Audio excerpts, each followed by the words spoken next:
on its own apart from the Bible. So he's going to have to establish in principle laws of nature and causality if he's going to invoke science. No, I don't think that's necessary because you've already accepted science. You've already said that you accept science. You're not understanding the issue. You're confused. Okay. No, I mean let me finish my thought because Sure. here's the issue I have is that in every one of these debates that I've heard you talk, you're talking 90% of the time, and you're interrupting people, right? And you're also as a person, the way that you treat people is very obnoxious, and it's interesting to me as a person who. Let me finish my thought. This is what I'm talking about. Let me finish my thought, because as a person who. Yeah, you're going to finish your thought, sir, but you're going to stop with the ad homs. Get to the point. You ad hom all the time. Science. Yeah, as a person who claims to be a Christ follower, you act nothing like Christ. I mean, you. So I'll tell you again. You act like the complete opposite. We're going to stick to the debate, okay? And we were talking about the relationship of science, okay? So let's keep on with the debate. I mean, let's keep on with the debate. So here's the thought. You have already said that you accept science. You've already said that you accept the principles of science. So if you accept the principles of science and you accept the fact that the Bible has scientific inconsistencies and impossibilities, then there's really no reason for someone to have to justify science apart from your Christian belief. It's not necessary. Well, again, you've misrepresented my position, and you don't actually understand the issue. What we have here is a conflict of world views. Science is metaphysically viable from within the Christian worldview. Since he rejects the Bible and the Christian worldview, when he uses science against the Christian worldview and the Bible, he's going to have to justify science as a weapon against the Bible from within his own worldview. No, I mean, I'm not done yet. Okay, sorry. I thought you were done. It is irrelevant that I accept science. I do accept science from within the Christian worldview. But since he's not speaking from the Christian worldview, science cannot be uttered in a vacuum. There has to be a metaphysical substrate for science. All right, can I respond? I'm not done yet. Okay. Science will either have a substrate of Christianity or not Christianity. Now, before I finish up, do you agree that science either has a substrate, which is Christianity, or not? As a substrate of all religion. Okay. Wing? Okay, can I respond to your whole statement? I'd like an. You didn't understand. I'm asking you a very simple question, so I can wrap this up. So I want to respond to your whole statement. Does science, sir? I will move on to somebody else if you're just simply going to be obstructionist. I'm not trying to be obstructionist. You're talking, and you're not letting other people talk. I gave you 5 minutes to talk, and you won't let me respond to you. You're muted. Now, I'll tell you this one more time. Stop being argumentative, and we can continue and complete the conversation and debate. This is a joke. I'm not being argumentative, but you got to. I want you. You just got server muted. I want you to stop. Now, give me a chance to talk. Okay, give me a chance to respond. My question to you: if you don't stop, I'll server mute you again. Now, I asked you a question. I said, science is only metaphysically viable within only one frame of reference, because only one model of reality can be true. Now, either science is metaphysically viable from within the Christian worldview or not. Now, the fact that he and I would believe that science is viable does not mean that I have to acquiesce to his invocation of science, because I don't accept science as metaphysically viable from within his model of reality. I only accept that science is viable from within the Christian worldview. Okay, so are you going to let me respond now? Yeah, can I respond? Do you understand my position now? Yeah, I understand I've always understood your position. But the issue is, even if we accept your worldview, right? So we accept your worldview that science works and it exists and it is compatible with the Christian worldview. That's what you're saying. So then if we show that the Bible has scientific inconsistencies and incompatibilities, then your view is hypocritical. It contradicts itself. So your own view is self-defeating. Let me finish my statement. You've talked for 5 minutes. So if you're saying that within your own framework, science is totally compatible with your Christian view, with your belief in God and your presuppositions. Then, if we show that there are scientific inconsistencies and incompatibilities in the Bible, then it shows that there's a problem with your framework. There's a problem. And this doesn't have anything to do with my view. We're critiquing your view here. We're talking, if we see these issues, these scientific issues in the Bible, your view has been refuted because you just said it was compatible when clearly it's not compatible, because we can point to all these places in the Bible that are scientifically impossible. Like Noah's Ark. How do you fit every animal in the world in a boat the fraction of the size of the Titanic? That is totally absurd. Where does the Bible say every animal in the world went on the boat? Every species of animal obviously had to go onto the boat to survive. Not necessarily. It says all of the kinds. Okay, through thousands of years of repeated reproduction of animals, new subspecies can diverge. So let me ask. So you really believe that you believe the kangaroos got off the boat at Mount Airy and hopped all the way to Australia without leaving any sign of their existence, any sign of the fact that they traveled all the way across the continent, right, and through seas to get to Australia? Like, do you realize how ridiculous your beliefs are? Like, honestly. First of all, you still didn't understand my position. Okay, if you're going to falsify the Bible by appealing to empiricism, then what you are saying is empiricism, since it has falsified the Bible, doesn't need the Bible for its metaphysical viability. Do you understand that? No, what are you trying to say? It's difficult to understand. Science needs a model of reality for its metaphysical viability. If you are going to say that science falsifies the Bible, then science doesn't need the Christian worldview as its prerequisite. So therefore, science is going to have to be defended outside of the Christian worldview as that it is metaphysically viable in order to use it to falsify the Bible. Hold on. Right. That's correct. That sounds reasonable. Okay, now, the problem here is this, is you're going to have to defend that the prerequisites of science actually exist. I perfectly understand that you find certain things in the biblical account that are ridiculous, but you find them ridiculous because by blind faith, you accept a materialistic worldview, which is not empirically determined. Now, can you please tell me, is matter, energy, causality, and laws of nature the prerequisites of science? Can I will respond to that in a second. I promise I will respond to that. But again, if you are saying that you accept science and that science is compatible with your worldview, and then you look at the Bible and see all these places where it is scientifically impossible or contradiction with science, then your own view is contradictory, right? Now, that's a separate discussion from how do you justify science irrespective of a Christian worldview. Those are two different discussions. So I'm saying your own worldview self-defeats. Now we can have a discussion about... Not self-defeating. All right, I'll tell you why. Well, yeah. No, okay, here's the problem, okay? Are all conclusions in science truth declarations?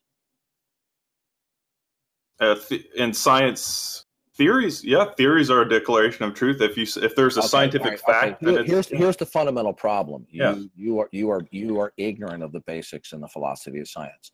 No declarations or stipulations in science are designated truth. Okay, now do you know who Karl Popper was?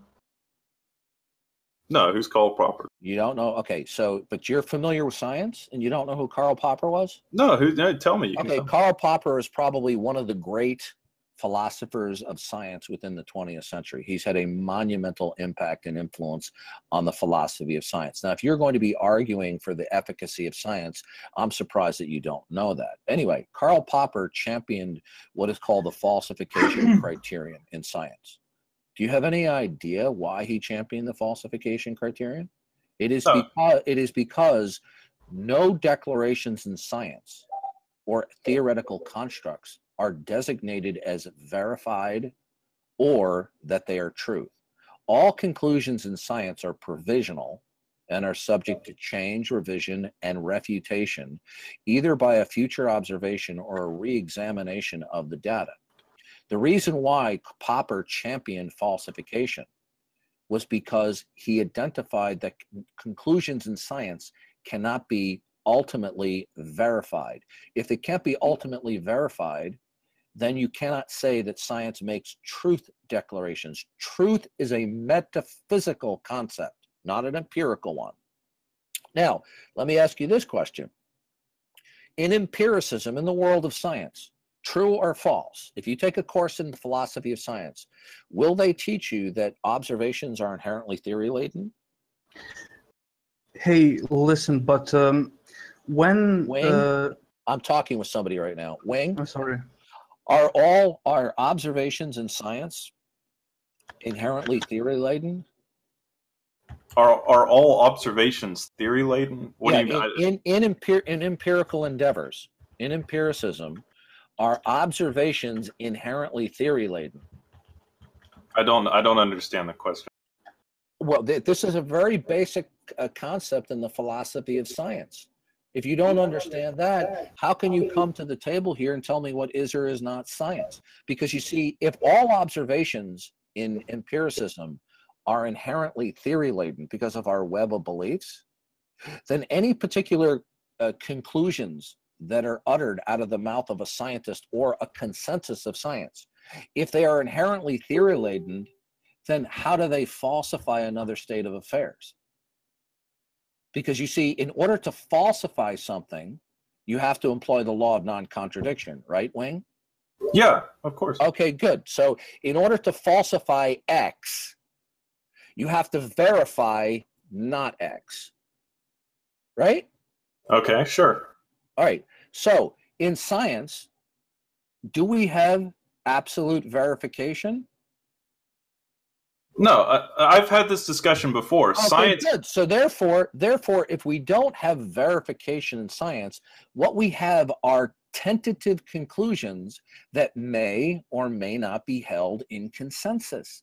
And it is subject to the falsification criterion, which means tomorrow it could be falsified, right? Okay, can I respond to that? Because you've been talking for a while now. So do you agree with what I just said, that all empirical conclusions are tentative? Yes, I agree with that. Good, but let me finish. Oh my God, dude, you've been talking for 10 minutes. Are you serious? I'm trying to get to a point. Do tentative conclusions absolutely falsify their negation? No, they don't. Absolutely, no. Nothing in science is absolute. No. Good. Now you've contradicted yourself, because in order for science to falsify something in the Bible, it would have to be absolutely verified in order to falsify its negation in the Bible. So you've contradicted yourself now. I have. First of all, let me talk about science for a second before I respond to that. I want you to respond to your contradiction. Can I first let me because you've been talking for like 15 minutes. The fact that science uses observation and empiricism to come to conclusion about things, and the fact that it can change the conclusion based on future data and future evidence, is actually the strength of science. Nobody's disputing that. That's a non sequitur. No. I mean, you're talking about it. Science does make truth claims, but it makes truth claims beyond a reasonable doubt. Okay. Okay. First of all, what you just said is ridiculous, because beyond a reasonable doubt is a principle of jurisprudence, not empiricism. Okay. Number two, I'll ask you the question again: are all conclusions in science designated provisional? Yes. Okay, good. So if we have a provisional conclusion, it could turn out to be false. Yeah, and that is the strength of science. Let me finish. Okay, listen, but that's the strength of science. No, listen. The fact that you can, listen, dude. Can I finish my? Can I finish my? Listen, I'm getting frustrated with. Well, you should be getting frustrated because you talk for like 20 minutes and then I talk for 5 seconds, and then you're like, fuck you. Listen, you're shooting your mouth off. You don't know what you don't know what you're talking. Well, if you let me talk, I could Okay, dude, let me finish.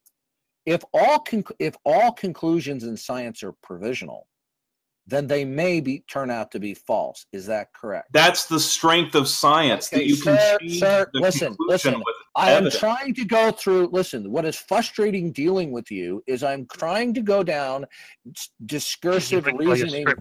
I'm trying to go down discursive reasoning with you. I'm trying to go from A to B to C to D. Okay, and every time I try to go through each one of these things, you launch off into a soliloquy. Now, I'm not discussing with you the strengths and wonders of science. I'm simply asking you, which you have confirmed, is that all conclusions in science are provisional, which means they could turn out to be false tomorrow. Now, if a conclusion in science is provisional, then it is not necessarily true. Is that correct? Yeah, can I respond? Just say yes or no. That's all it. I want. Can I all respond? I want is a yes Jesus or no. Christ, dude. No, Let me no, talk. no. I will let you talk in a minute, but I'm trying to get to a point. I'm trying to show you. Oh my God. I'm trying to educate you of your own ignorance in the. Oh, thank you. I appreciate it. Of the philosophy of science. You didn't even know who Karl Popper was. Oh, I know. I'm such an idiot. Have you ever heard of Thomas Kuhn? Yes. Who is he? Thomas Kuhn? Yeah. Who is he? Wasn't he a famous scientist that Just Google it. Just Google it. You hear the clicking of the keyboard? He's now Googling it. Who gives a fuck? You asked if he heard of it. heard of him. Yes, You didn't ask anything else. Now, Wing, Thomas. Yes, Kuhn I've heard of is him. one. Oh, yeah. Now that you've Googled it. Yes, I have heard. You asked if I've heard of him. I've heard of him. Yeah, right. Why the long pause, sir? I have heard of him, but I don't remember. I don't You remember. see, the problem. You're right. I have dealt with you. The problem is you are argumentative and you won't let me get to a point. Now, Sir, if because all you've been talking for 15 minutes and you I'm haven't let me get a word in edgewise. You will get a word in edgewise, but every time. Okay, you're muted. Okay, now every time I try to get to a point, you want to go off scurry on a semi-related rabbit trail. No, I want to respond to you. To a freaking point. Listen, if you don't, dude, if it takes you 30 minutes to get to. Okay, you see, the only way to deal with you is the server mute you. Okay, now, if all conclusions in science are provisional, then they are not necessarily true. In order to falsify another proposition, such as a proposition from the Bible, you have to have the negation of that proposition be verified. You simply can't present the proposition that is provisional and is not necessarily true to falsify the proposition in the Bible. Because then what you're saying is a provisional conclusion that is accepted but isn't necessarily true falsifies the Bible. So something that is not necessarily true falsifies a proposition, because that's what your position is. Okay? Now, So, can I respond in full? The only way Jesus. the only way that a proposition in science can falsify a proposition in the Bible is the proposition in science has to be verified and not be a provisional conclusion. Now, I'll ask you one more time. Are all conclusions in science provisional, or are they not all provisional? Yes, they are provisional. Can I respond now? Therefore, you can't falsify another proposition with a provisional conclusion, because that provisional conclusion is not necessarily true. Okay, Darth, you do need to give him an opportunity Yeah, to I'm done. respond. I finally got to my point. Oh, gee, really? Are you done? Are you sure? I mean, because you can interrupt me. at Okay, any point. okay, Yeah. Wing. So do you understand your error, Wing? Yeah, oh, yeah. If you'd let me respond to you, you've been talking for 30 minutes. Yes. Now You you need to just let missed him your point. respond without him being interrupted, and let him finish more than just one-word sentences, please. Okay. The fact that science makes these provisional claims is the strength of science. The fact that science looks at the evidence and it looks at the empirical data and it says, oh, for example, we know that gravity is real because we see the effect it has on solar systems and the effect it has when it and for atomic theory and every other theory in science, evolution, for example, that is actually the strength of science. Now, you can talk about this, you can say, well, this isn't true. This isn't truth because it can change with new data. But it's true in the most relevant way that something can be true, in the fact that it's true given the evidence that we have, and that it can change with better evidence. That is not something to be critical of science. That is something to praise science because of. Now, what I don't understand is, when we look at the Bible, why would we not approach the Bible's claims in the same way? It seems as though you're making the claim that when we look at biblical statements, like, the claim of a global flood, or the claim that Jesus rose from the dead, or the claim that the sun stood still in the sky, or that there was 12 great plagues. It seems as though the claim you're making is we have to disprove these things definitely. That we have to falsify these in such a way that we can absolutely prove that, say, there were no 12 great plagues in Egypt. In other words, the burden of proof, the way that we prove these things in the Bible not to be true, has to be even greater than the burden of proof that we put on scientific theories. That's absolutely absurd. Why would you expect the evidence against the Bible to be even stronger than the evidence that we use in science? That's what I don't understand. Why are you holding the Bible to an even higher standard of proof than you would hold a scientific claim? Are you done? Yeah, I'm finished. Yeah, I want to thank you for that community college lecture and your non-response to my last question. Now, the question that I ask you is, do provisional conclusions necessarily false a proposition that is the negation of that provisional conclusion?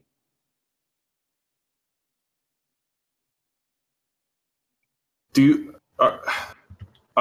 hard for me to. Can you ask again? It's hard for me to understand what you're even asking. Does a provisional conclusion necessarily falsify a proposition where the proposition is the negation of the provisional conclusion? Do provisional conclusions necessarily falsify something that disagrees with it? If both of the claims are provisional, then yes, it falsifies. No, sir, you're not understanding the nature of falsification. Falsification employs the law of non-contradiction. Okay, do you know what the law of non-contradiction is? The law of non-contradiction exists in science, sir. Okay, sir. Okay, you. It exists in science. When science, the people I have the most difficult time debating. Do you know who they are? Are the people who know the least about the basics of philosophy and science. Now, can you show me empirically? Can you give me an empirical justification of the law of non-contradiction? No, the law of non-contradiction comes before empiricism. Okay, good. So now you contradict yourself again. Holy fucking shit. Now, I will ask you again. Do listen carefully to my words because they're carefully chosen. Do provisional conclusions necessarily falsify a proposition which is the negation of the provisional conclusion? Absolutely no, they don't absolutely. Good. You've now screwed yourself in the debate, because what you have said is that certain provisional conclusions, earlier in the conversation, you said scientific declarations falsify certain propositions in the Bible.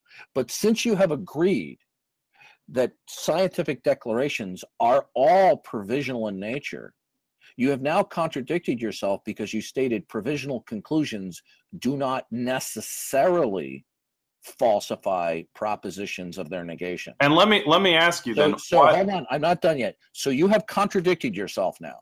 No, I haven't contradicted myself, because let me explain why.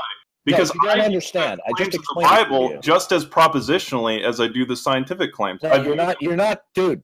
Listen, I'm telling you right now. You're not stupid, but you're in over your head when it comes to the basics of the philosophy of science and philosophy. Now, you contradicted yourself, and I will explain how you did it, okay? You told me that certain scientific stipulations necessarily contradict propositions of the Bible. This is what you stated. Did you not? Yes or no? Yeah, I did say that. Okay, good. Now, such stipulations are provisional in nature, right?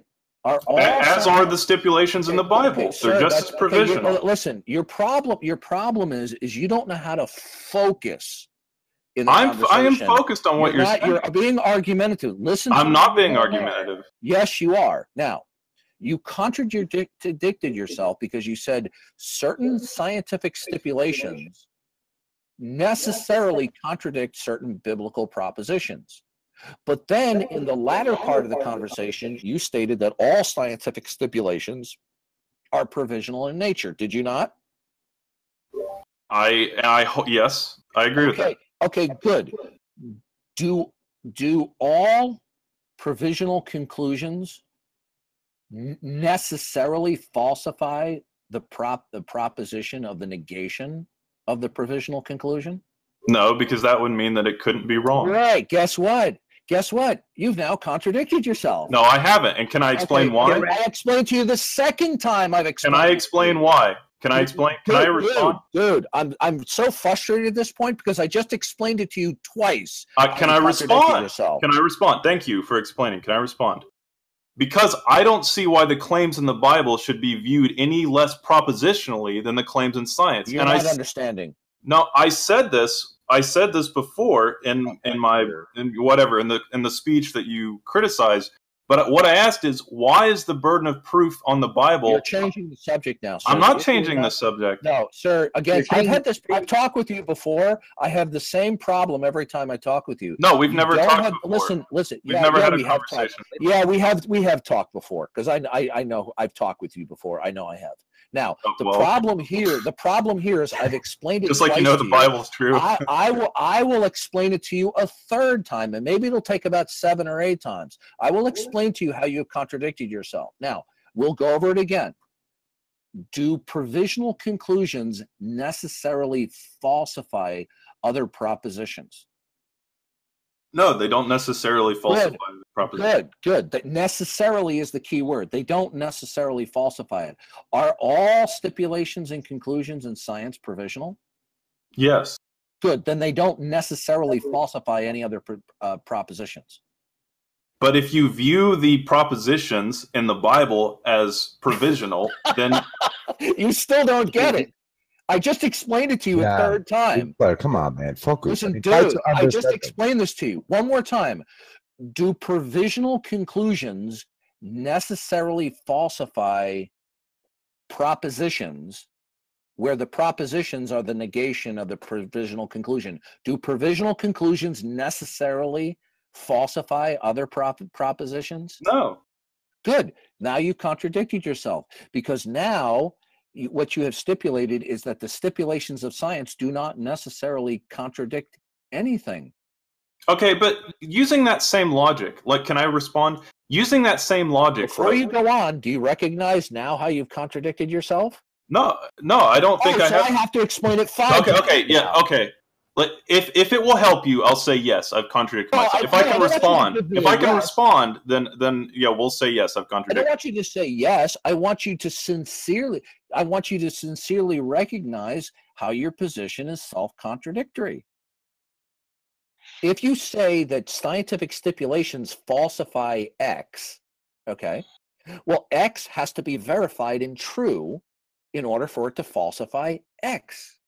But if the stipulation of not X is provisional in nature, then not X does not falsify X. So let me ask you this. Do you understand now? Let me ask you this. I asked you, do you understand what I just said? Yeah, I understand. And so let me ask you. So now, do you recognize how you contradicted yourself? No, I don't. Oh, which I'll have to explain it a 6th time. God, just let Winger. Can you let me respond? I'm on your side on this, ZJ, but don't annoy me to where I go on his. We've heard the same explanation thrice, and it's about to be a 5th time.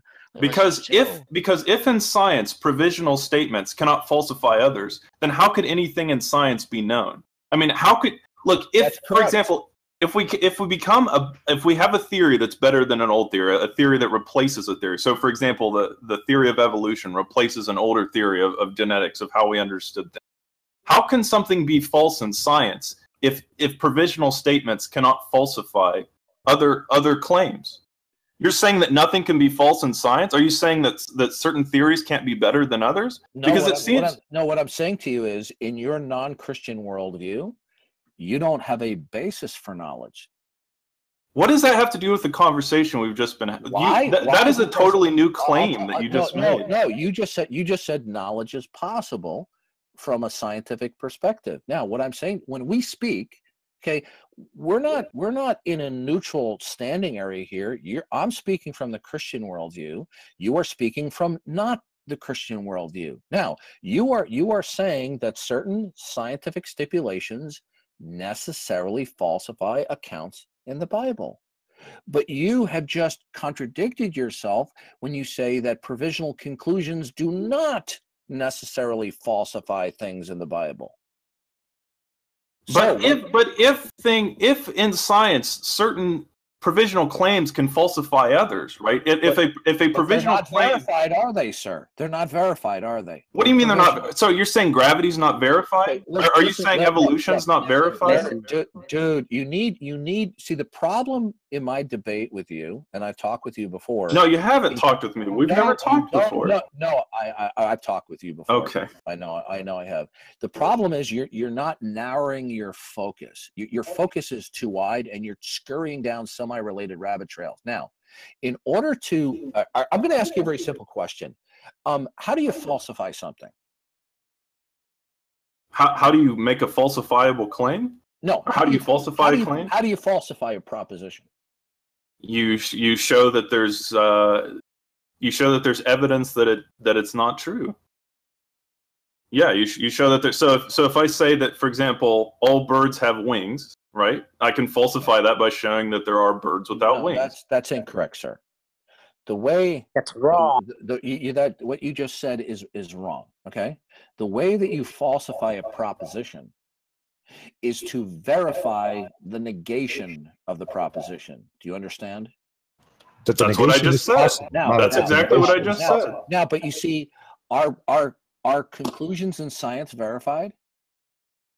Yes, they're verified. No, sir. No, then they're not provisional. Which is it? Are stipulations in science provisional or verified? Because if they're verified, then they're not provisional. If they're provisional, then they're not verified. So which is it? Are stipulations in science through the empirical process, are the conclusions of science from observation, testing, and repeatability, are the stipulations that follow from those empirical endeavors, are they provisional or are they verified? They're verified by evidence. Okay, you see, the problem I'm having here is you don't even understand the basics of the philosophy of science. Okay, I just asked you a very clear, circumspect question, and the answer that you gave me, shows me you didn't understand it. One more time, are the conclusions, the propositional statements in science, okay, are these statements provisional in nature and are not necessarily true, or are they verified and necessarily true? They're verified by evidence. Okay, you see, you didn't answer the question, sir. They're verified by the evidence. Okay. Now, look, do you know what the problem is when it comes to evidence, sir? You ever heard of underdetermination in science? No, what is underdetermination? Okay, underdetermination means is that when we're attempting to demonstrate something or falsify something, we do so from a web of belief and auxiliary hypotheses. And you can't verify or falsify all of your auxiliary hypotheses. So when you make an observation from evidence, you're doing so from a web of belief and auxiliary hypotheses.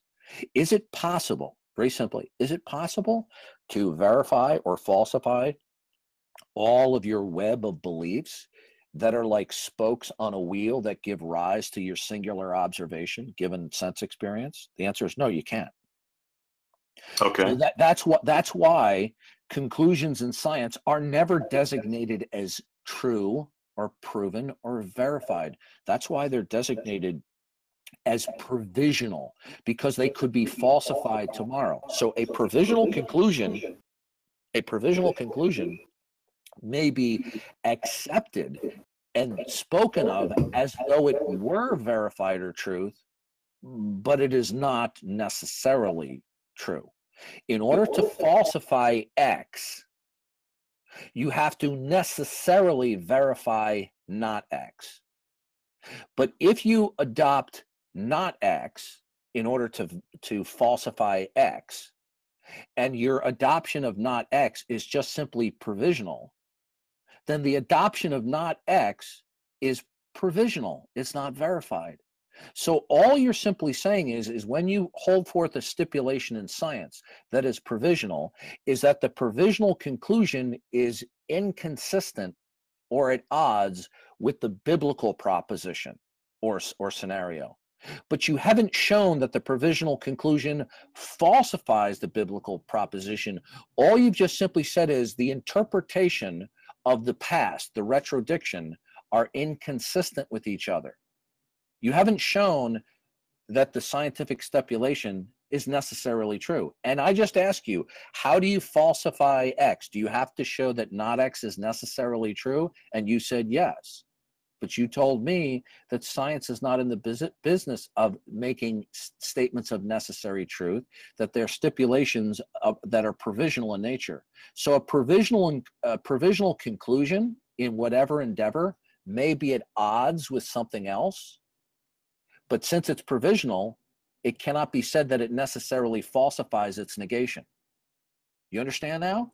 So you're saying that there's a contradiction between the claim that something is verified and that something is provisional. Yeah, provisional means that it is accepted as a current explanation or maybe the best explanation. It may be considered to be true, but it is never regarded as being necessarily true. If that was true in the philosophy of science, Karl Popper, who was knighted by the Queen of England for his contribution to the philosophy of science, advocating the falsification criterion, and that has its own problems too. But okay, and but you said listen, hold on, I'm not done yet. Okay, now I mean you've had 30 minutes. The reason, yeah, that's because I've had to educate you on a whole bunch of issues that you didn't understand. Now, the falsification criterion that is popularized in science would never be around today if stipulations were verified. Because you know why Karl Popper advanced falsification? It's because he realized that verification in science is not possible and that the conclusions are provisional. So what you do is you take theories, to well-formulated theories, you subject them to a gauntlet of falsification tests, and the theory or explanation of a given phenomenon that passes a gauntlet of falsification tests lives another day, and it is deemed to be closer to the truth, but that theory or that conclusion, provisional conclusion, is never considered to be the truth in science. And since a stipulation cannot be regarded as absolutely true, then it cannot be said that it falsifies a proposition that disagrees with it. It is only that the provisional conclusion is inconsistent with the other proposition. Okay, but do you deny that this method of finding truth, that this method, that the scientific method, the way that we understand the world using science, do you disagree that it is an extremely effective way of mapping reality? Do you disagree with that? Science is only a metaphysically viable concept from within the Christian worldview. Now, if you reject that, you're going to have to account how your non-Christian worldview can account for the preconditions and prerequisites of science. Can you do that? Let me ask you first. I asked you a question, sir. No. You've had plenty of time to talk. I'll do what you do. No. I asked you a question. Now, you're changing the topic. You're changing the topic. We're still talking about science. At all. I said, you asked me a question. And I said to you that the metaphysical viability of science depends completely in that it arises out of the Christian worldview. and that you cannot account for the preconditions of science independently outside of the Christian worldview. So my question. So justify that claim. I'm not done yet. I'm not done. I'll repeat. Sir, you have been speaking for 30 minutes. Here's the question. Okay. Can you account for the necessary preconditions and prerequisites of science outside of the Christian worldview? Okay. First of all, you're making the claim. You are making the claim that the Christian worldview is the only worldview that can account for science, that can account for logic and rationality. You need to first prove that claim. You need to demonstrate that your claim is true before asking me to disprove it, right? So go ahead. So go ahead and prove your claim. That's easy. The grounds of verification and proof is that which conforms to the mind of God and how he has revealed it in natural and special revelation. The God of the Bible, the creator of all things, who has created causality and laws of nature, has stated that all human endeavors, including knowledge of the natural world, depend on how he organized this world in the Genesis account of creation. Now, you will either accept the Bible as the ultimate authority and the grounds of proof and verification, or you will accept some other source of ultimate verification and demonstrability. So do you accept my foundation of authority and proof that it is the Bible? Okay, you said the grounds of proof exist in the mind of God. Prove that. How do you go ahead and prove that? I explained to you that verification is to show that something conforms to the mind of God and the mind of God as it is revealed in natural and special revelation, meaning the Bible. Prove that. How are you going to prove that? Okay, sir, proof has to do with verification. Do you understand that? So how do you prove what you're saying? You prove things by showing that it conforms and coheres to one's ultimate authority. Now, do you accept that statement? No, I don't accept it. Okay, you didn't understand my question. Listen again, because you don't want to cut your throat philosophically. You prove something by showing that a stipulation conforms and coheres to your ultimate authority. Prove that. Go ahead and prove that. How do you prove that? Sir, you see, this is the problem in the conversation. You think you have a greater understanding of these issues. Your response told me you didn't understand what I just said. I gave you a definition of verification.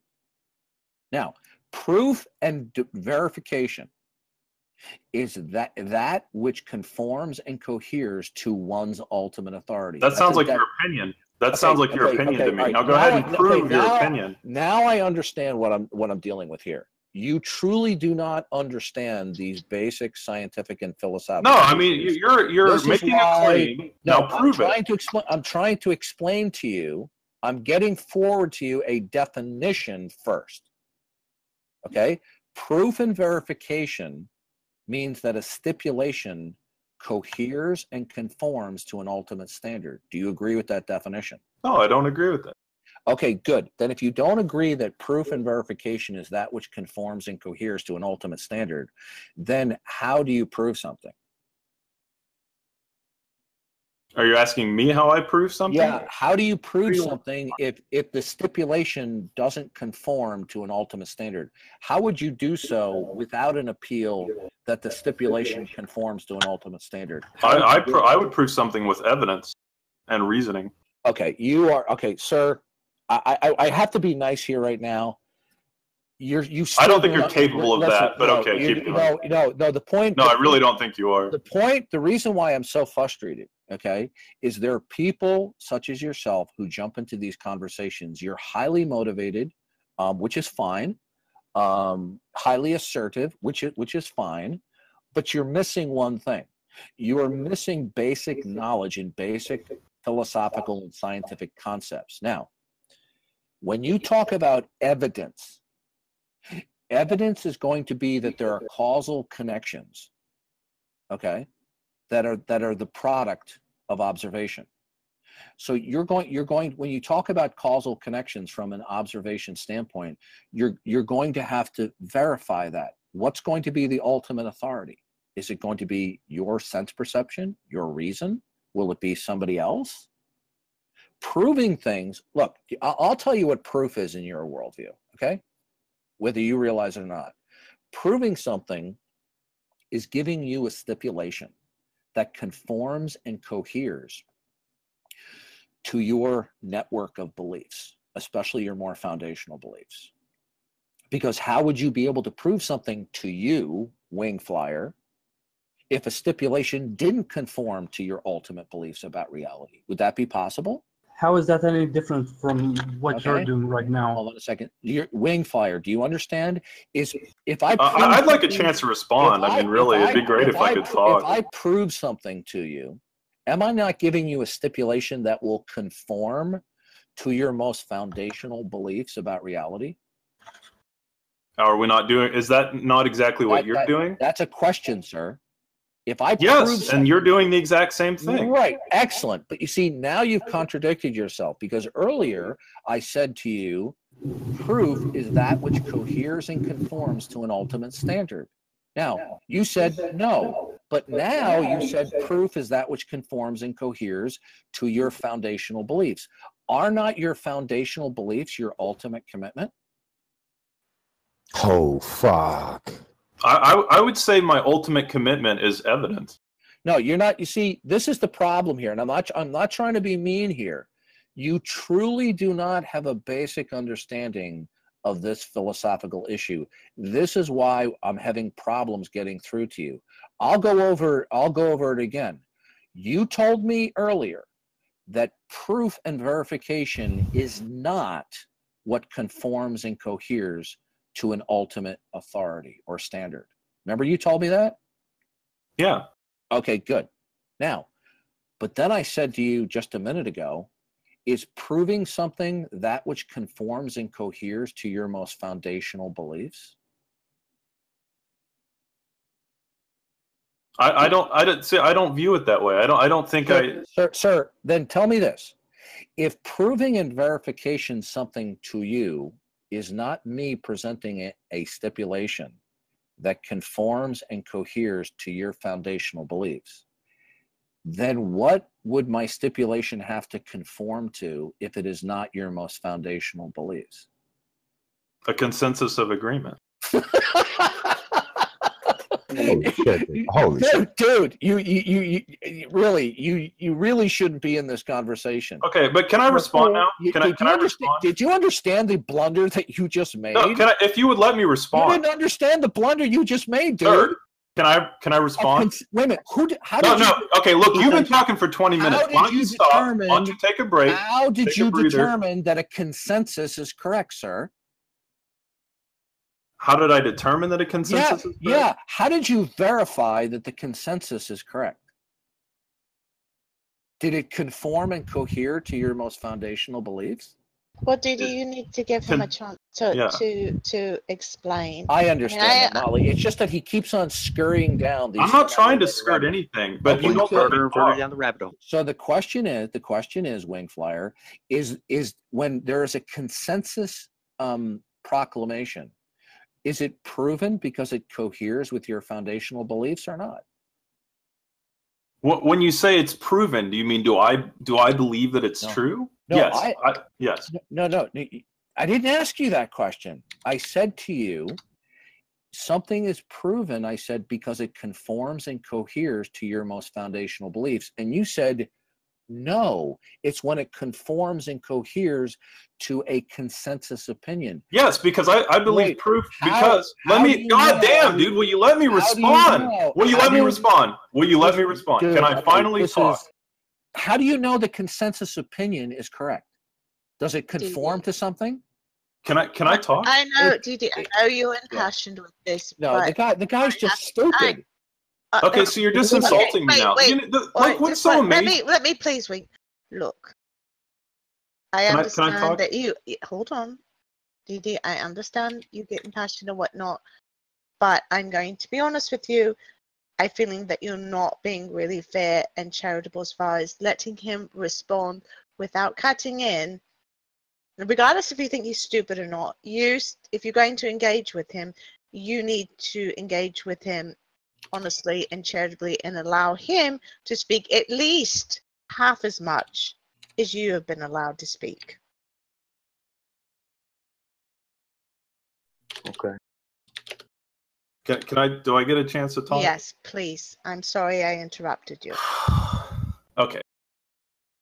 First of all, how is it Christ-like at all to call someone stupid? Okay, that's my first thing. Like, I don't think that you're winning anyone over with the way that you are treating people and the way you are dominating conversations. I think you're more concerned about being right, okay? That's incorrect, friend. But anyway, to the discussion, back to the discussion. When we look, when we as individuals subjectively, right? If all we have to rely on is our subjective experience, the problem with that is we can be wrong individually. People can be wrong, right? I mean, I think all of us would probably agree that individuals can be wrong. That's why consensus is important, especially in science. Because when, for example, you have 6 billion people looking at the sun, then it's much more likely, for example, that there is a sun that exists outside of our own individual experience. And so when you're asking the question, you know, is something proven based on my own, you know, belief system? Yes, to some degree it's proven because I have experienced the sun. But I could be hallucinating. I could be wrong about the sun's existence. However, if you have a consensus of experience, if you have millions and billions of people who see the sun, then it becomes much more likely that the sun exists. Okay? You're missing the point. This is the problem in the whole conversation. Okay, but you're not getting it. That's why we're having difficulty. But let me finish my thought. Because here's the issue I'm having with you. What you're saying, your foundation is that the Christian God provides this standard, the only foundation in which truth and reason and logic can possibly exist. You say the Christian God is the only way that you can do this. And then I ask you to prove it. And you can't prove it, right? Because that's your starting point. I've attempted to explain to you what the nature of proof and verification is. We haven't completed the conversation because you haven't understood what the nature of verification and proof is. Now, when I asked you, how do we prove something? I said, is it that a stipulation conforms and coheres to your most foundational beliefs? You said no. But does the consensus conform to your most foundational beliefs? Because if it doesn't conform to your most foundational beliefs about reality, then that would mean that the consensus is wrong.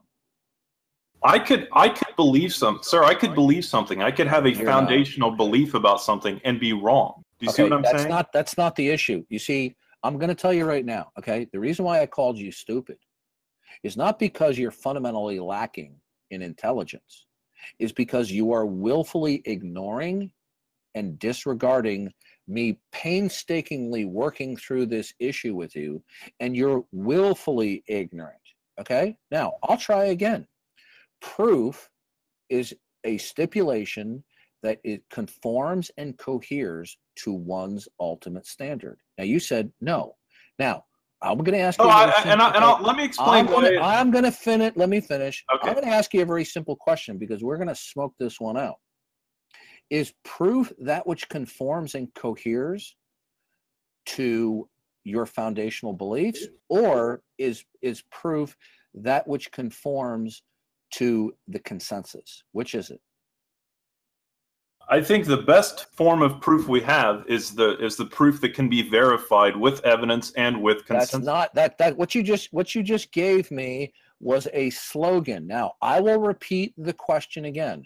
Is proof and verification a stipulation that conforms and coheres to your most foundational beliefs, or is proof and verification that which conforms and coheres to the consensus view? It's not just consensus. It's consensus based on evidence. Consensus based on evidence is the best proof that we have. That is, okay, sir, it doesn't matter that you're invoking evidence, okay? It does matter. Yeah, evidence does matter. If we're talking about proof, then evidence matters. Listen, but what you're not understanding is that the presentation of evidence is going to have to conform to a standard. It's going to have to conform either to your Yeah, that's correct. foundational beliefs, or the evidence will have to conform to the consensus. So by you invoking evidence, we're just going back to square one again in the discussion about proof. Now, I'll ask you again. This is the third time I've asked you. Is proof and verification that which conforms and coheres to your most foundational beliefs, or is proof and verification that which conforms to the consensus? He's speechless. Which is it? Well, we'll say that proof and verification is that which conforms to my what was it? Foundational beliefs. Foundational beliefs. Okay. Good. Now I'm going now. So proof and verification is that which conforms to your most foundational beliefs. Now, you have now contradicted yourself, and I'm going to explain to you why. I said in the beginning of the conversation, when you say, well, you haven't proven the Bible, blah, blah, and I gave you the proof of the Bible, that which conforms to my ultimate standard. But then I said proof and verification for you is that which conforms and coheres to your ultimate standard. And you said, no, your foundational beliefs are your ultimate standard, are they not? Are my foundational beliefs the ultimate standard of proof? No, I said your most foundational beliefs about reality are the ultimate standard by which verification has to cohere with. So your foundational beliefs, your most foundational beliefs about reality, is the ultimate standard of proof. Right? And so if my foundational beliefs, correct? Is that correct? Can I respond? So if my foundational beliefs, that's a question. Can I respond? If you're going to answer the question. Just say yes or no. Yes or no is the answer. No, I would like to fully answer the question. Yeah, just say yes. No. Okay, so if my beliefs the ultimate standard. So if my foundational beliefs are that, for example, science is the best way to know things are true, yes. No, sir, no. You still don't understand the issue, okay? Because when you say best way, science is not a foundational belief. The reality of the external physical world would be a foundational belief. That there is causality is a foundational belief. That there are laws of nature is a foundational belief. There are others as well. See, you're not understanding these fundamental philosophical and philosophy of science issues.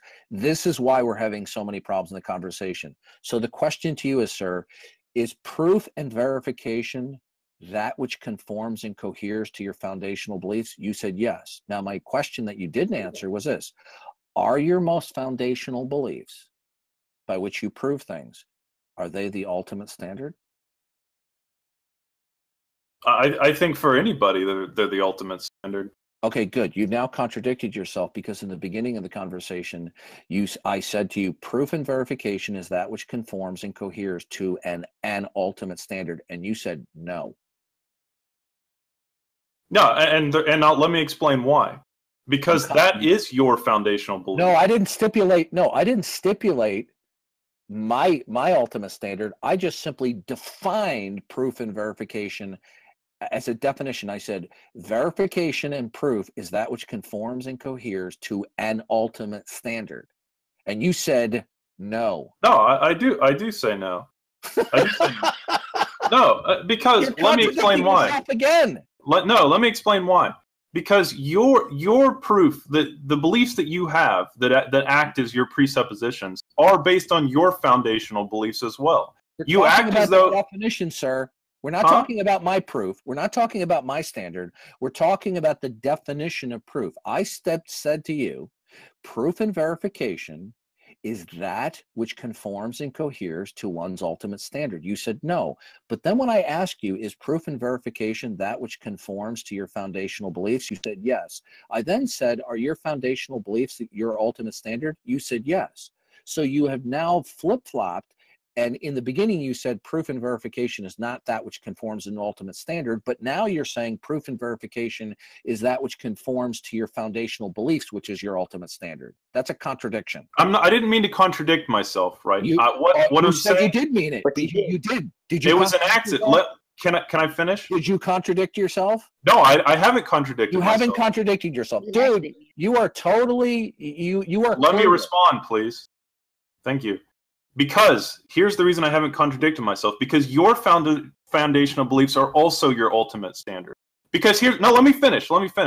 It's No, let me finish, sir. Sir, I have let you talk, and I am sick of you. Let me finish. Saying it's irrelevant means you can't actually have the point, and it's a blunder, right? Okay, let me finish. Right? Because he contradicts himself, then he says he doesn't. He can't make up. No, I'm not contradicting myself. And if I could explain why, because your foundational beliefs are also your ultimate standard. What you say is that the Christian God is your ultimate standard, but that's just your belief. You believe that the Christian God is your ultimate standard. So you act as though you have this kind of intellectual, moral high ground, but you don't. You believe that the Christian God is real. You believe that the Christian God is the ultimate authority, but that's just your foundational beliefs, right? And what you're doing right now is you're just picking up a semi-related topic. The issue is, what we're discussing is, what is the nature of proof and verification? Okay? Now, what I'm trying to drive home to you is not that I reject that definition, that verification and proof is that which conforms to my ultimate standard. I accept that. I asked you if you accepted that definition, that proof and verification is that which conforms to an ultimate standard. You said no. But then a few minutes ago, you said proof and verification is that which conforms to your foundational beliefs, and your foundational beliefs are your ultimate standards. That, sir, is a contradiction. Are you not? I've explained this 5 times to you. Okay, how you contradicted yourself. What conforms to my foundational beliefs, okay, is my standard. You don't need to include ultimate in there. There's no reason to include ultimate. That's why I just feel like you're talking in circles. Yes, my foundational beliefs are the whatever you can say, the foundation for proof. Are your foundational beliefs your ultimate standard? Yes. Okay, so proof and verification is that which conforms and coheres to the ultimate standard? Yes. Well, then why did you say earlier that proof and verification is not that which conforms to an ultimate standard? Because I don't feel like the ultimate standard part is even necessary. This is just semantic game. Sir, it's not a semantic game. You contradicted yourself. No, I haven't, because you're making. Okay, you don't have to have the ultimate standard part. This is what. Listen. This is why it is impossible to converse with you, because you don't know how to focus. I asked you, is proof and verification that which conforms to an ultimate standard? You said no. But then when I ask you, is proof and verification that which conforms to your most foundational beliefs, and your foundational beliefs are your ultimate standard? You said yes. That is a complete contradiction. How many times? It's the 6th time I have explained to you how you contradicted yourself about the nature of proof and verification. Well, we'll just say that my foundational beliefs are my standard, okay? Let's leave it at that. Is it the ultimate standard? It's the only standard. We'll just say that. Okay, good. So proof and verification is that which conforms to an ultimate standard. Right? Okay, go ahead. Do you agree with that? Go ahead, yeah. No, is that a yes? Yes. Okay, good. If you're saying yes now, why did you say, when I initially gave you that definition, why did you say no? Why did I say no? I said to you, proof and verification is that which conforms and coheres to an ultimate standard. You said no. Now you're saying yes. I was wrong. So you contradicted yourself. Sure. Good. Now that we're clear that proof and verification is that which conforms to an ultimate standard, then the question is what is my ultimate standard versus what is your ultimate standard? My ultimate standard is the mind of God, and as it has been revealed in special revelation.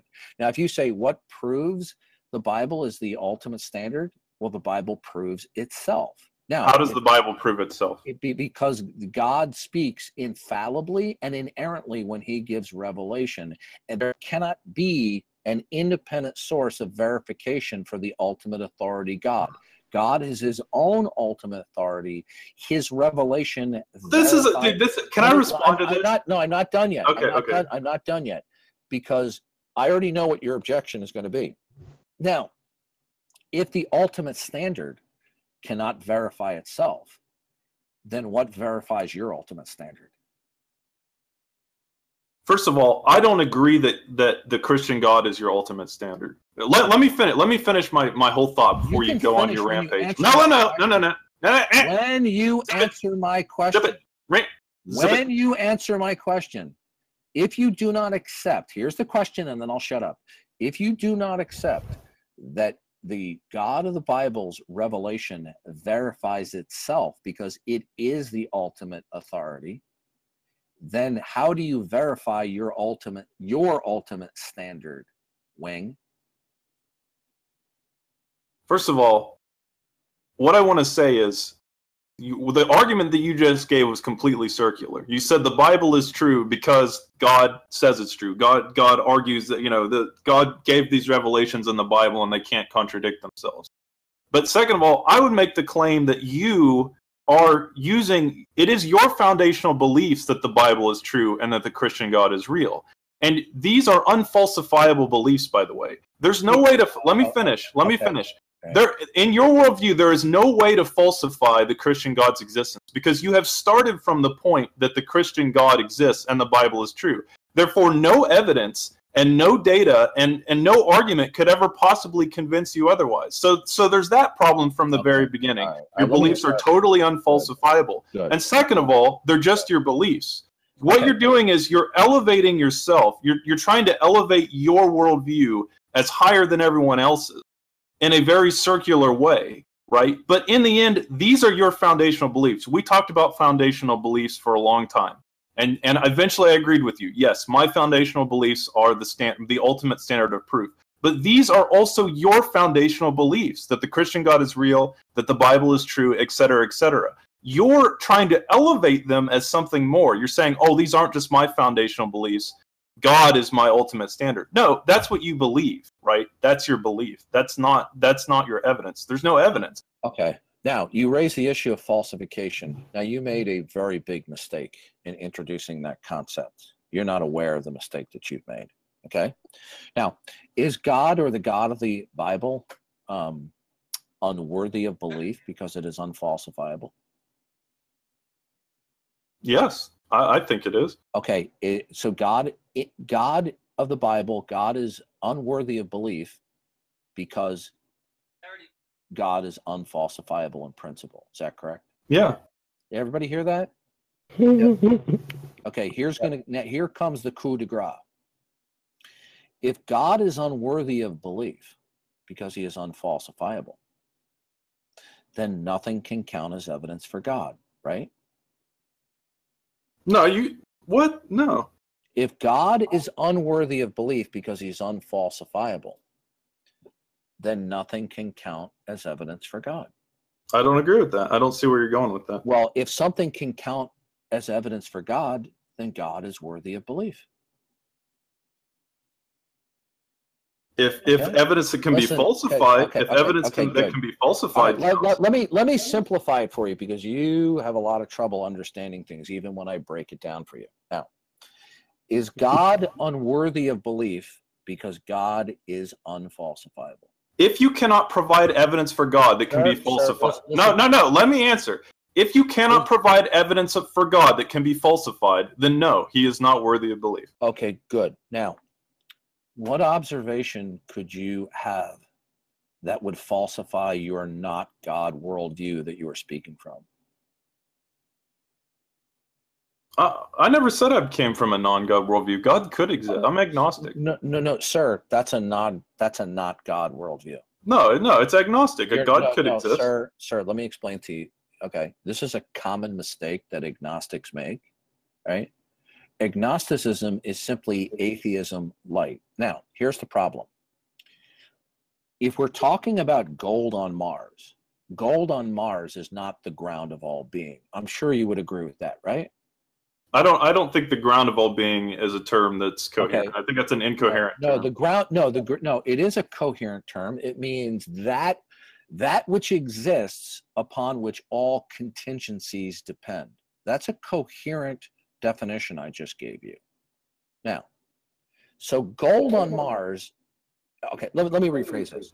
If you were to deem that God exists, and God was the creator and sustainer of all things, wouldn't by definition God be the ground of all being? I don't agree that the ground of all being is a term that's coherent. I think that's an incoherent. Okay, sir, this is why it is so difficult to converse and debate with you, because you're just not coherent. Listen, you must believe in some ground or ultimacy of reality, because if you tell me no, then your assertions, predications, and statements of contingency don't depend upon anything. They're dependent on evidence. I've said that before. Okay, dude. This is becoming more clear to me. You're not understanding this philosophical issue. You keep on going back to evidence. Evidence depends upon causal relations, does it not? Sure. Okay. Now, causal relations will either be self-existent and the ground of all being, or causality will depend upon something else, which is the ultimacy of reality. So is causality, in your worldview, the ground of all being, or is something else? Again, I don't think the term "the ground of all being" is coherent. Okay, no, sir. I just explained to you why it's coherent. Okay, saying that it's not coherent after it has been explained to you in a coherent fashion is not a rebuttal. Now, I don't understand what you mean by the ground of all being. Okay, so God is unfalsifiable. Okay, so when it comes to your worldview as an agnostic, does your capacity to think and to reason, is that the ultimacy of reality, or does your reason depend upon another state of affairs? I would say consciousness is where reality begins. Sir, you're not understanding this. Does the moon exist because of your reason? No. Okay, so the moon exists because of some other ultimacy. No, the moon exists independent of my reason. Right, but the moon, either the moon is the ground of all being, the ultimacy of reality upon which everything depends, or something else is. I don't agree that there has to be something on which everything depends. You're making. Oh, great, good. Now, welcome to my spider web. So, in other words, you don't believe that there's an ultimacy of reality that secures all contingent states of affairs? No, I don't understand. Okay, good. Good. Okay, I'll repeat the question.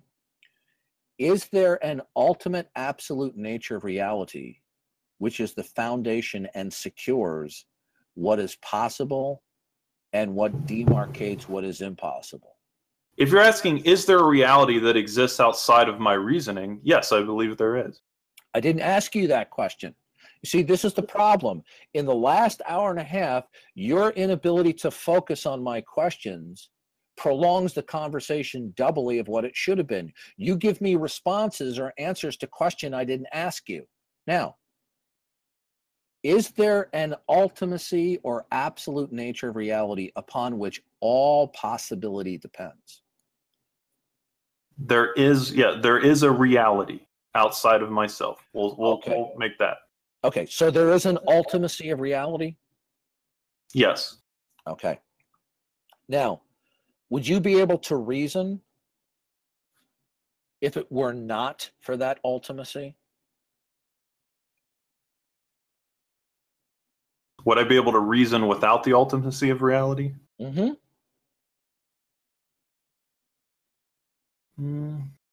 I don't know. Maybe. You see, this is what is so frustrating. You shoot your mouth off like you know what you're talking about, and you're clueless when I ask you these simple questions. You're a deer in the headlights, dude. No, I'm not. I mean, because listen, let me respond. Because look, it's possible that, for example, there is a reality that exists outside of ourselves that's independent of us, right? that the universe existed before human beings, and that we came into existence. Listen, dude. Listen. No, let me finish. Let me finish my thoughts. I'm trying to get to a point. You're clearly you don't see. You keep on giving me these little community college lectures. No. Let me finish. Let me finish my thoughts, please. You've been talking for like 30 minutes. What is the base? Since you withhold belief in God, what is the ultimate foundational reason in existence why you have the capacity to reason? I think that reasoning is. I think reasoning is an extension of consciousness. I think. Again, you're not focusing. Focus, dude. Take some Ritalin. Okay. What is the ultimate prerequisite in existence that provides for the capacity to reason? Is it matter, energy, causality, and laws of nature?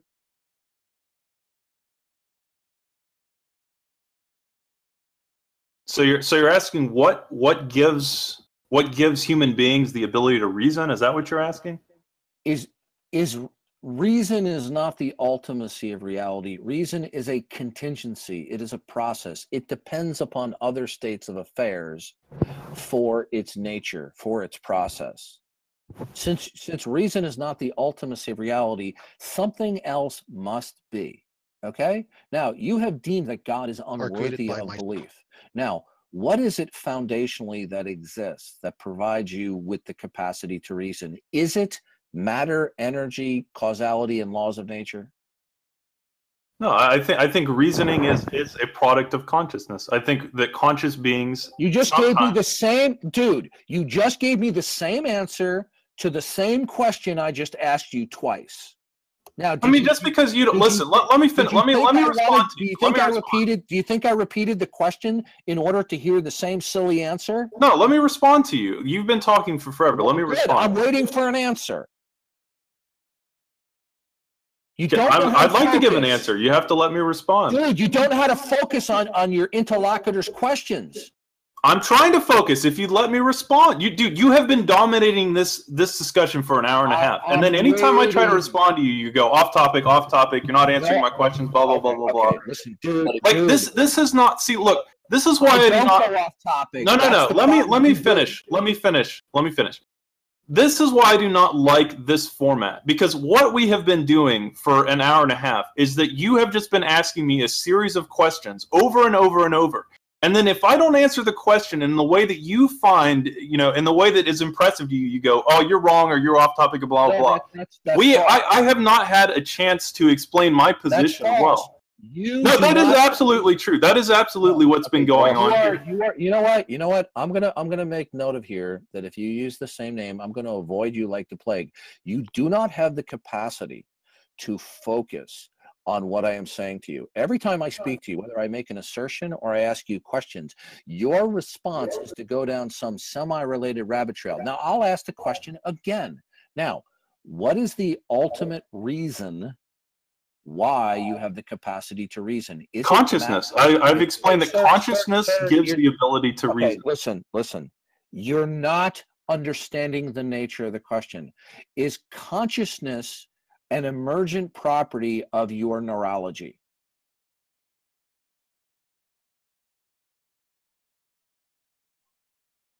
I think consciousness is the foundation by which... Sir, does your consciousness depend upon brain processes? In a naturalistic worldview, it does.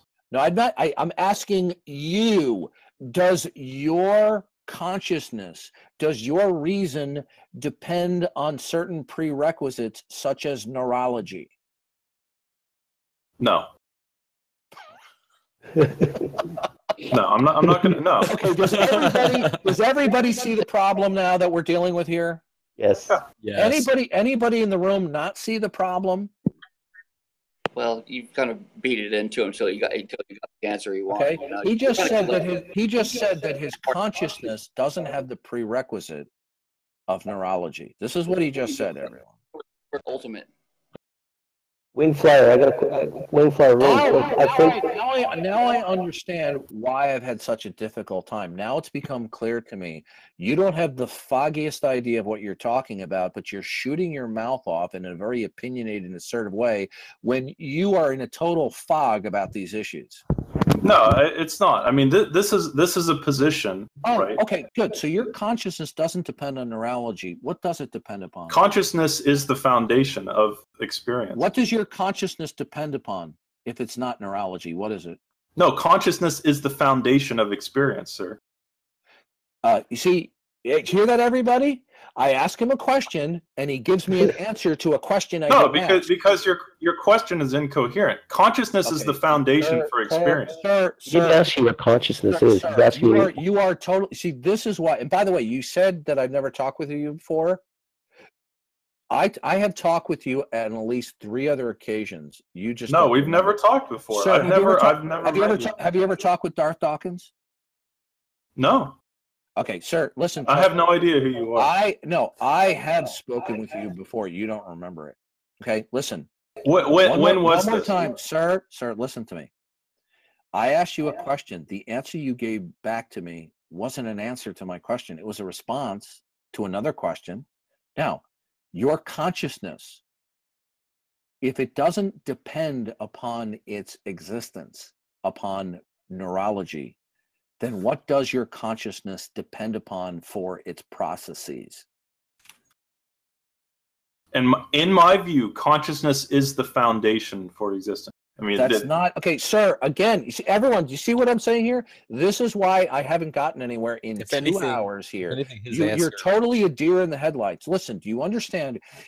Does your consciousness exist independently of any prerequisites? Yes, I think it does. Yeah.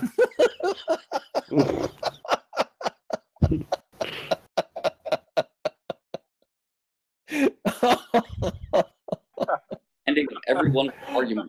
Okay, all right, we're done. Not to white knight. Can I respond to that? Can you give me a chance to actually respond, because you've been asking questions for like. This is okay. Now so let me respond to that. Let me respond to that. Because here's why I say that. Because this is actually a position, and I actually encourage you to read about it, okay? And this is something that's very common within Eastern philosophy as well. For example, ideas like Buddhism and Taoism, etc. Because when you come into the world, for example, what you rely on is your consciousness and your experience. Everything that you know about reality comes from your own experience, and your experience is reliant on consciousness. And that's true of everyone. Now, we make assumptions about reality, like, for example, let me finish. For example, that there's an external world, right? That there are things independent of us. But ultimately, the starting point that we all have is consciousness.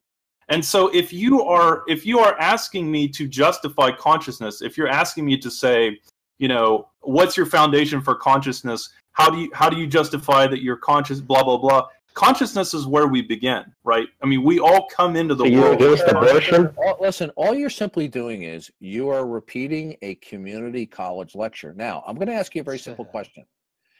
Human consciousness, it exists and is a process because? No, not because. It's the foundation, sir. It's the foundation. So your consciousness has always existed? It's always existed as long as I've been alive. Sir, did your consciousness ever begin to exist? My consciousness has existed as long as I've existed. That's not it. You see, does everyone see the problem here? The guy is totally clueless. I ask him a question, and he gives me an answer to a question I didn't ask you. I said, "Has your how would I know if my consciousness has your consciousness existed at all times?" How would I know that? How would I know the answer to that, sir? So the answer is you don't know? Did your consciousness ever begin to exist? I have had a conscious experience from the beginning. That's all I can say. I didn't ask you Did you're asking questions? So the answer is yes. So your answer is your consciousness had a beginning. Is that correct? It had a beginning as far as I'm aware of it. Now, did the beginning of your consciousness occur acausally? Notice I said the word acausally, without cause. I have no idea. So your consciousness exists because of I don't know? So let me ask you this. No. Let me respond. No. That was a question. Is your consciousness Let me respond to you. No, I want an answer to my question. Does your consciousness exist because of I don't know? Let me respond to you. I think your question's incoherent, and I'd like to explain why. How is it incoherent to say, is your consciousness in virtue of something or I don't know? Can I respond to the question, or are you just going to interrupt me? Well, if you're directly going to answer the question instead of scurry down some rabbit trail, here's the question. Does your consciousness exist because of something or nothing? Change the subject. I'm not trying to change the subject. All right, here's what I'm saying. That just because you don't know the answer to something, right, does not mean that your question of does your consciousness exist because I don't know has any rational answer. Okay, I mean, I don't, like I said, in my view, you begin at consciousness. You begin at every person's consciousness. That's not a question I'm asking you, sir. I'm asking you is if your consciousness, the origin of your consciousness, popped into existence out of nothing or because of something. I don't know. How would I know that? Okay, good. So your consciousness exists because of I don't know. No, that's not what I'm saying. I'm saying. Listen, if anyone else wants to talk with me, I'm done with this guy. Okay, can I respond before? Okay, I mean you can leave if you want. But here's what I will respond to your whole hour and a half of talking. What you have said is, and something we both agreed on at some point of the conversation. What you said was that a person's foundational belief is the, how did you say it? You said a person's foundational belief is their standard of proof. And then basically what your argument is that I have a better standard being the Christian God. No, I didn't say that. Yep, that's exactly what No, that's not what I did. Yeah, that's exactly what you said. Wrong. Let me finish. That's not what he said. Okay, sir, listen. What you're saying is, listen, can I finish my thoughts, No, you can't finish. Okay, I did not say that, sir. I never, okay, you're muted, Tony. Okay, now, I have never stated that I adopt the Christian worldview because it's better. I've never said that. Okay, what you said is that the Christian worldview is the only worldview that can account for logic and rationality and et cetera, et cetera, et cetera. Right. Did I say that? Yeah, I think you did. Oh, okay, good. Because just a minute ago you said that I said something different. Okay, well, I'm sorry. This is like a semantic. Oh, so your recollection is faulty now? Yeah. I'm a human being. I make mistakes. Yeah, that's why it's difficulty talking with you because you have an inability to listen carefully. Can I finish my thought? So we both agree that a person's foundational belief is their standard of proof, right? But what you're saying is that you have this ultimate standard, which is the Christian God, and that the Christian God is the only standard in which logic and reason and rationality can exist. Right? Religions are scams and freaking power. And what you're saying is that the reason you know that's true is because the Bible the Christian God has revealed the Bible, right? The Christian God has revealed the Bible and revealed himself in the Bible, and that these revelations prove themselves because God reveals himself in the Bible, and these cannot contradict. And you're offering this as the most superior worldview in which no other worldviews can compete, even though you're using the circular reason. What I'm saying, I say it one more time. I never said it was superior. I said it's the only coherent. Okay, well, you're saying it's the only, and you're saying all the other ones fail. But what you're doing is you're doing that from your own perspective.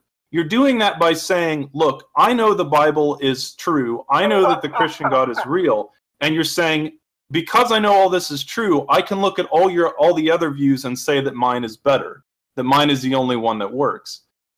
But here's the issue with that. if I ask you to justify your claim that the Christian worldview is the only worldview that works, if I say prove that this is true, you cannot prove it, because this is your absolute foundation in which proof is created, right? You cannot prove your own position. Okay, good. Let me ask you this question: Do you accept or reject that only the ultimate authority can prove that it is the ultimate authority?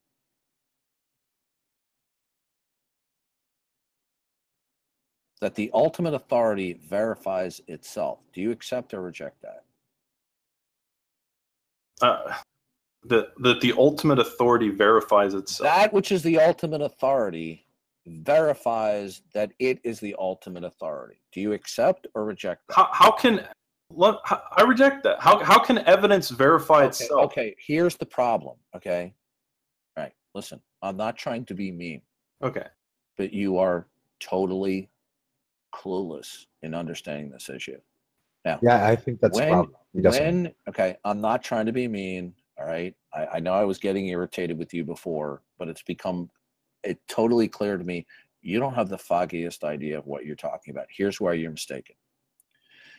Since you reject in principle that the ultimate authority can only verify itself, okay? Since you reject that in principle, so we're clear. Do you reject that in principle? Yeah. It doesn't make sense that an authority verifies itself. Now, right. Okay, good. It doesn't make sense. Now, then what authority will you appeal to?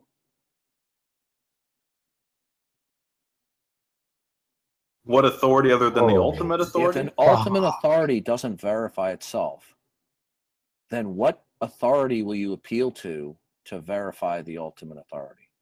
I thought we already agreed way past in the conversation that each individual is their authority. Sir? That your foundational beliefs. Wait a minute. Are you the ultimate authority? Sir, did we not agree? Let me ask you, did we not agree previously in the conversation? I am a dog with a bone. If I ask a question and the question is skirted, I will repeat the question. I said, are you your ultimate authority? Did you not agree with me earlier that we both yes are? Or no, dude. Yes or no? I'm a dog with a bone. Are you your ultimate authority? Yes or no? Yes. Okay. And how do you know that you are the ultimate authority? Well, we went over this before because we agreed previously in this conversation. You said that your foundational beliefs act as the this is not. I'm going to stop you right here. Yeah. That is not an answer to my question. No, it is an answer. It is an answer question. Because I'm a dog with a bone. Okay. By what authority do you appeal to verify that you are the ultimate authority? Each person is the ultimate authority. I understand how do you verify that? Now, by what authority? By what authority do you verify that you are the ultimate authority? Is it you?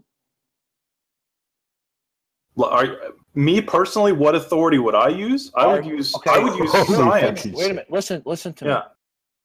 You state that you are your own ultimate authority. Now, what verifies that you are the ultimate authority? The discussion we had earlier. I'm waiting for the answer. You never let me finish the answer every time I tried to. What authority do you appeal to demonstrate that you are the ultimate authority? What authority do I, if I'm the ultimate authority, right? And you're asking if I have to appeal to another authority? Okay, either you as the ultimate authority will verify yourself as an ultimate authority, or you will appeal to some other source, an authority, to verify that you're the ultimate authority. Which is it? So if I appeal to science, if for example, if I appeal to science as an authority. No, right? Sir, you're driving off the road into the gutter. We're not discussing empiricism here. We're talking about epistemology. We're talking about one's theory of knowledge. Okay. Now, what verifies that you are the ultimate authority? Is it you? Do you verify that you are the ultimate authority? Or is there another person out there or being that verifies that you are the ultimate authority? I think your question is a trap, to be honest. Because here's in my view. You have an answer to my question? No. Yeah, I do have an answer to your question. You're asserting that you're the ultimate authority. How do you know that you're the ultimate authority? Because that's the only option. That's an appeal to consequences. That's the only option. That doesn't. Yeah. So in other words, you're the ultimate authority because you're the ultimate authority. Well, because there's no. Because are you saying because let me explain. There's no other. So there is no other ultimate authority. Yeah, I think each person is their ultimate authority. Yeah.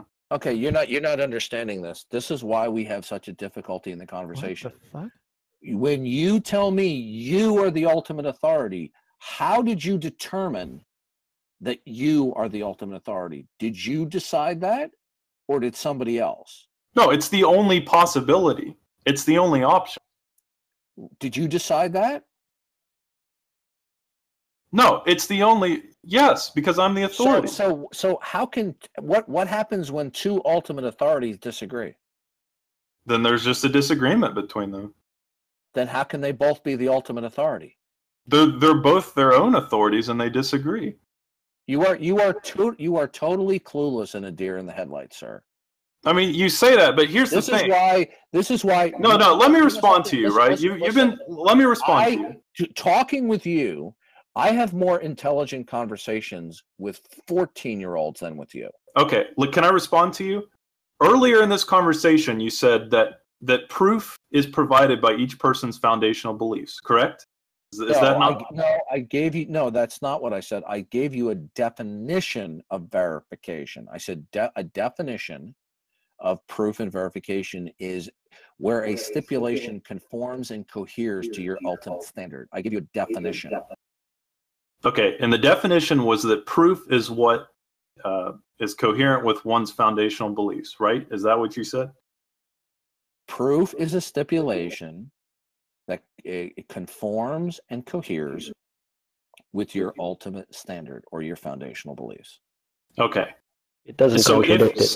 So if that's the case, if each person's foundational beliefs is their standard, then how can you deny that each person is the ultimate authority of their own beliefs?